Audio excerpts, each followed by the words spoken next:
Compte pour là-dessus. Hein. C'est des scientifiques qui sont censés avoir un minimum de... Ouais, bah, justement. Mais tu donnes pas ta carte bleue à quelqu'un parce qu'il a dit un truc qui t'a impressionné. Voilà, réfléchis un peu. En fait, je suis plus intelligent que toi, ta gueule.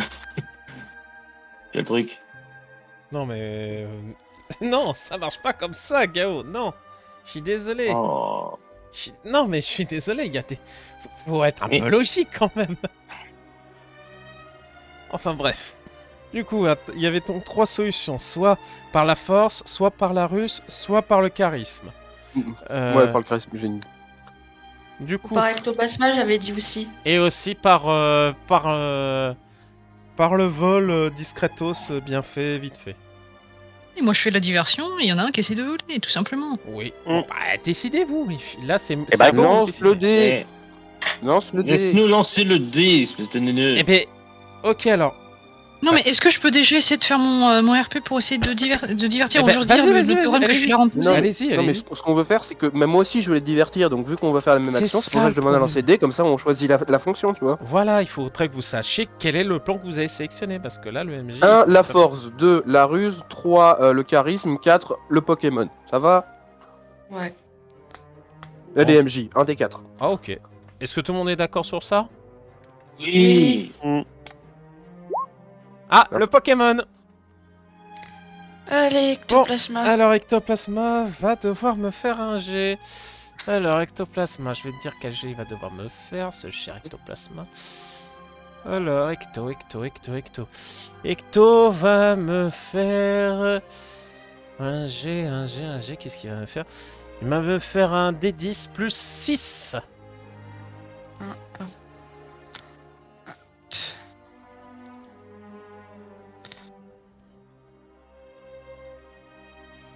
Par pitié, te foire pas.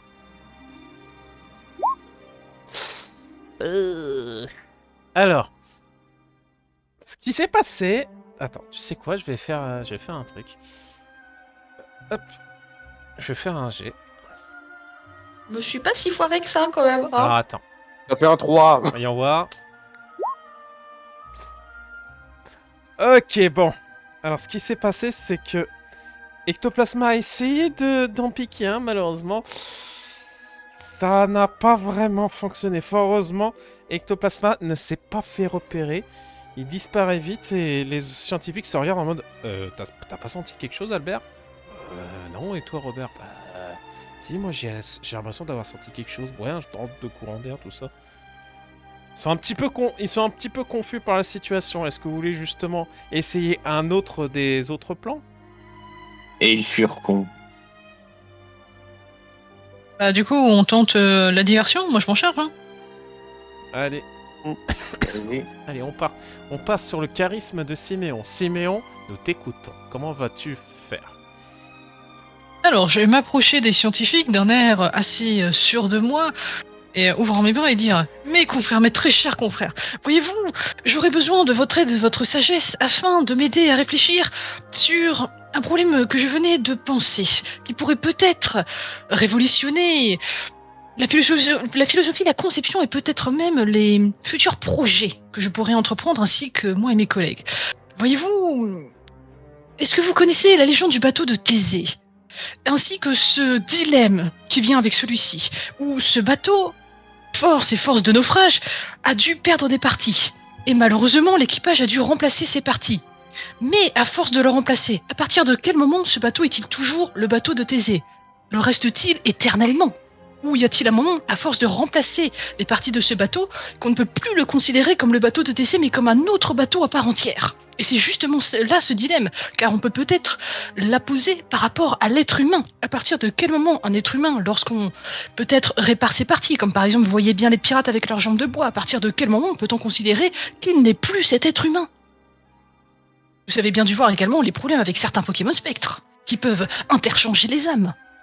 N'est-ce point-là un problème fascinant ? Ok, Siméon, là tu m'as complètement perdu. Oh, mais quel bordel. C'est Oui, le, je connais, c'est je connais, le- je connais, le je problème connais. du bateau. C'est le problème du bateau Thésée en fait.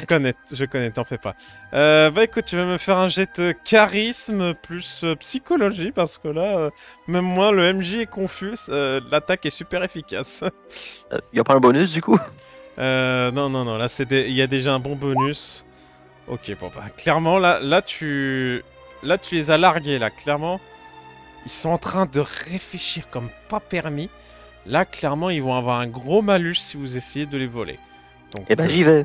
le pickpocket. Alors, Ouais. tu vas justement me faire, du coup, Dextérité, fourberie. dextérité fourberie. T'as donc un bonus de 2 parce que grâce à ton frère, voilà. Ok. Oh putain, Voilà. mais je suis pépé de ma vie. Je prends tout. Mais je suis pépé de ma vie. Ah, tu sais quoi, allez, tu sais quoi, le MJ va être gentil. Non seulement t'arrives à leur piquer les badges, mais en plus, en fouillant un peu dans les poches, t'as pu trouver un rappel. Allez hop, le MJ te l'offre. Ah putain. Mais je peux leur prendre leur fringue avec ça. Ouais, non, exagère pas non plus. Non, c'est vrai, c'est Oh, pas toi, Skyrim, moi Mec, aussi. c'est comme des PNJ de Skyrim, quoi. Il fait pas un peu Sophie dans froid. ta gueule. Finalement, les scientifiques sont en mode, bon, nous allons y réfléchir de notre côté, chers collègues. Surtout, ne restez pas trop loin, on va essayer d'y réfléchir. Et vous les voyez du coup s'en aller, sans remarquer qu'ils se sont fait allègrement voler leur insigne. Ah, j'adore ces problèmes. Bon, on y va maintenant. Du coup, vous vous rendez jusqu'au lieu. Évidemment, les gardes sont un peu à l'affût. Mais heureusement, vous avez les badges rouges au lieu des badges d'une autre couleur. Et les scientifiques, et les gardes vous laissent à ce moment-là passer sans problème.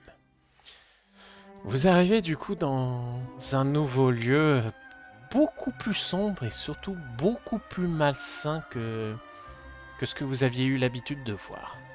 Dans le sens où, déjà dans un premier temps, ce n'est plus autant éclairé qu'avant. Et puis il y a d'étranges choses que vous allez voir. Vous allez donc regarder un petit peu autour de vous. Vous allez voir que il y a des Pokémon qui sont dans des cuves. Mais vous voyez que certains sont déformés. Mais quand je vous dis déformés, c'est par exemple leurs membres, un bras trop gros, ou alors juste il manque la moitié de leur corps. Clairement, vous comprenez pourquoi justement l'autre scientifique semblait peu enclin face à l'autre. Vous comprenez clairement que là, vous êtes dans la partie sombre de la science. Ils avaient déjà des cubes au Moyen-Âge, putain, ils sont balèzes. Hein. Ouais, ta gueule, c'est magique. Une cuve, c'est juste un grand verre. Hein.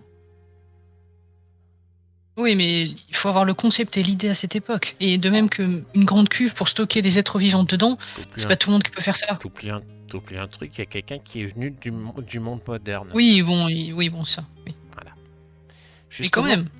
À un moment donné, vous voyez même à un moment donné Lisette qui bloque à un moment donné devant une cuve. Elle semble écarquiller les yeux, limite. C'est la toute première fois que vous la voyez avoir peur. Oh bordel, on sait d'où elle vient maintenant. Je m'approche de Lisette et je la caresse et je dis qu'est-ce qui se passe? C'est un 3. C'est son lieu de naissance.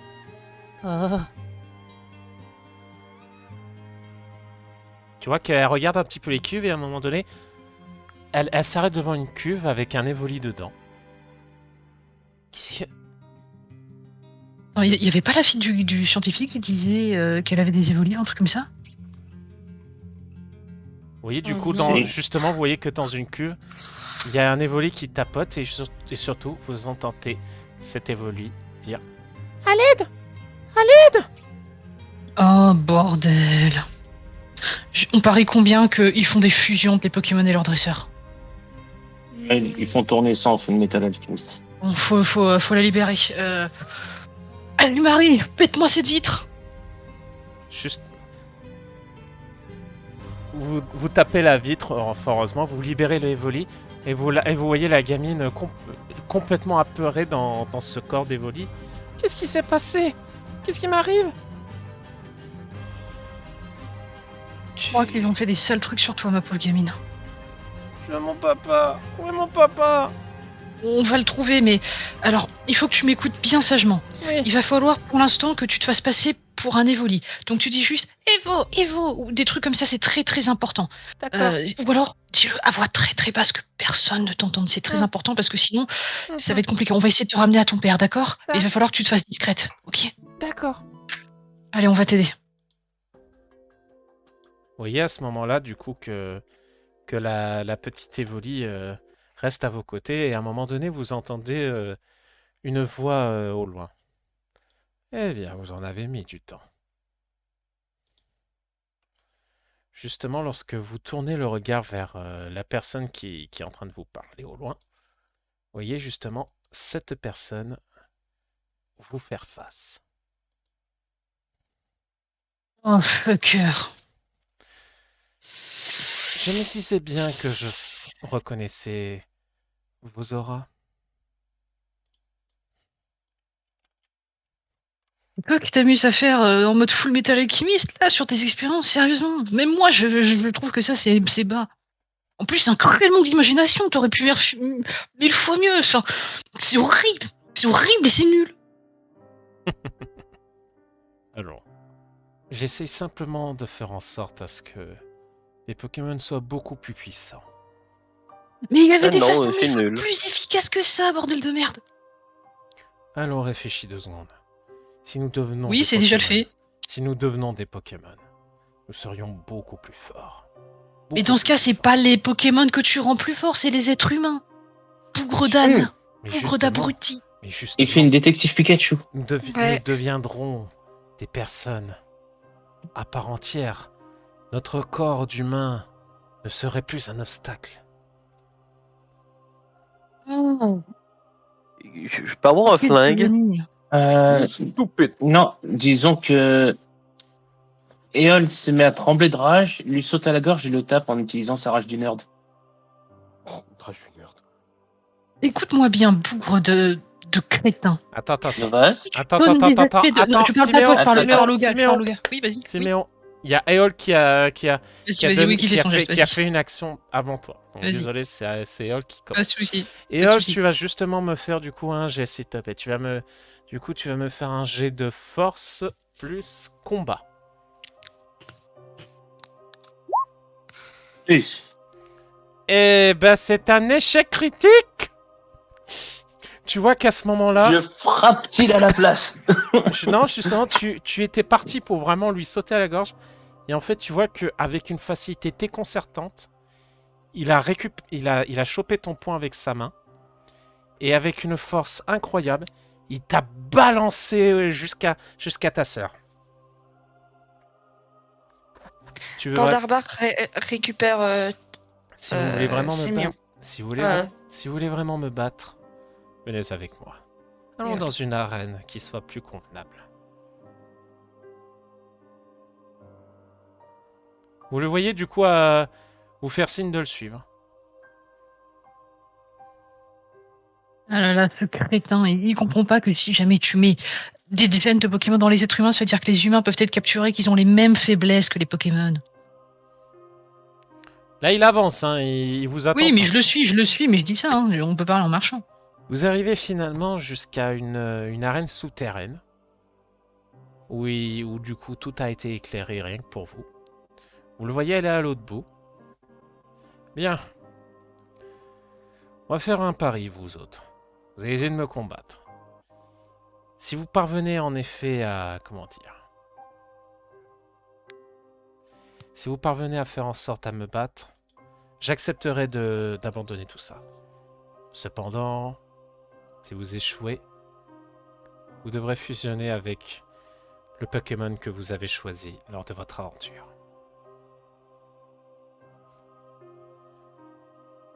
Mais vu que nous on est deux, on fait comment du con? Eh bien, ce qu'on fera, c'est que vous prendrez... Ah bah là t'es baisé, hein. T'avais pas prévu ça, hein. Non, tout simplement, l'un de vous prendra le Pokémon de départ et un autre prendra l'un de vos autres Pokémon, tout simplement. Il y a des solutions à tout. Je suis sûr, c'est ton fétiche. Je suis sûr, on serait dans l'époque contemporaine, je sais ce que serait ton historique porno. C'est dégueulasse. Non, mais c'est vrai. Mais encore, Il l'a cherché. Comme ça. Non, je pense pas. Enfin, j'espère pas. Mais soit. Par contre, je pense que nous allons essayer de pimenter un petit peu les choses lors de ce combat.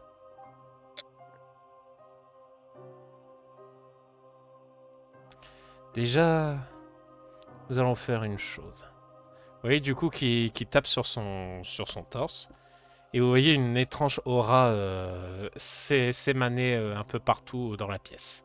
Vous comprenez que c'est exactement la même chose que la dernière fois, dans le sens où, tant que, en gros, quand vous avez un Pokémon KO, vous ne pourrez pas choisir vous ne pourrez pas choisir un autre Pokémon, sauf si vous mettez un de ces Pokémon KO.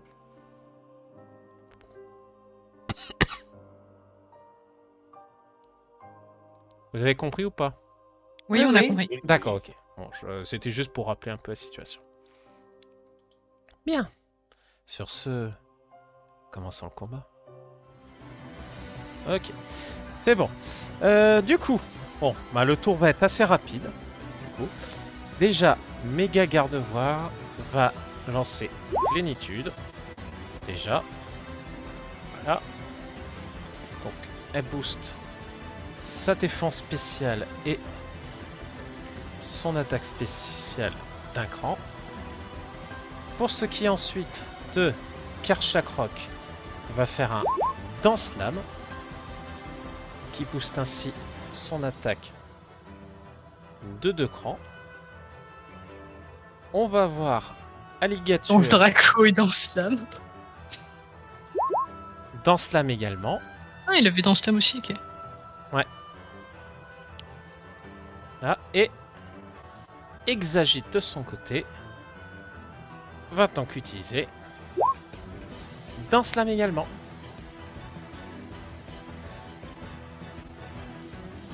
Voilà. Allez, bah. Tristan, je te laisse faire la câlinerie sur Karchakro qui prie pour que ça touche. Allez. Tac, tac, tac. La câlinerie. Voilà.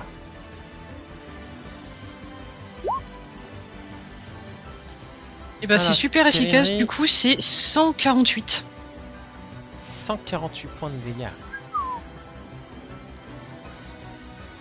Et bien ça fait Ah, mais très mal. je te l'ai dit que ça fait bobo. Attends 2 secondes, je vérifie un truc par rapport à mes talents. Ok. Il a peau dure, je crois. Non, il Non, a pas peau Non, dure, lui, il a la voile voile sable. sable. Il a voile le sable.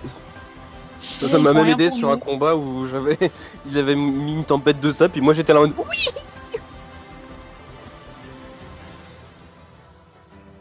Non, c'est quand le méga Et- évolue qu'il a peau dure. Ok, d'accord. Ok. Togedemaru. Primus sur Alligator. Primus, ok. Ça Un fait point de deux points dégâts, de vie. mais. 2 points Enfin, de dégâts, c'est super Oui, oui, efficace. c'est super efficace. Après, Mais il j'oublie est que- paralysé. Et il Du est coup, tu divises sa vitesse par 2. donc paralysé et vitesse divisée par 2. Si t'arrondis au plus proche, ouais, 26, c'est bien. Et il faudra juste le décaler, du coup, qu'il agisse après. Voilà. Ou c'est bien, maintenant, il agira en dernier. Bandarbare. Lance-flamme. Bon, si quelqu'un a une petite attaque de prio pour le Karcha. Ok. Et Léo Dagan. Alors j'appuie sur attaque et pour mettre 2 crans c'est. Comment on lance le deuxième. Comment je lance le deuxième cran déjà T'appuies- Alors, t'appuies sur tu le cliques sur chiffre ton 2. truc et tu fais juste 2. Ouais. En passant ta souris sur l'icône. Ouais. Tu mets ta souris sur l'icône et Voilà. tu fais 2. Ah. Voilà. Ok, super. Nouveau tour. Faudrait vraiment qu'on ait Aquajet sur notre SIA. Ah, moi je vais faire un coup de tête. Bah, dans ce cas, on fait juste un Aquabrèche sur Karchakrok, Tristan, histoire d'assurer son survie.